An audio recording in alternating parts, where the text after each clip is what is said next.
Қыран Талапбек шетелге көшіп кетті. Бұл туралы мобилографтың әйелі, блогер Гүлзада Тұрлаш әлеуметтік желідегі парақшасында айтты. Ұшып бара жатырмыз, жаңа тарау, деп жазды Гүлзада. Артынша Гүлзада Дубайдың жаңа пәтерлерін көрсет. Что мы добрались уже в свою квартирку. Чуть позже сделаю рум-тур. Ал бұл туралы Айжұлдыз Айдабекова не деп ойлайды екен? Осы жайтқа орай желі қолданушылары өз пікірлерімен бөлісті. Тыңдап көрелік. Сатқындар, ертең сол шетелде бірдене болса, Қазақстан естеріне түседі.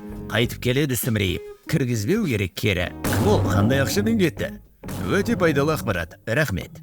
Бірінші әйелі код ашып жатқан шығар. Өлі енді қайттық. Тағы бір сатқын көшіп кетті. Желі қолданушылары Қайрат Нұртас пен оның әйелі Жұлдыз Әбдікаримова туралы өз пікірлерімен бөлісті. Айналайын, толған өтірік сияқты осылардың не деген жасандылық жүрек айниды.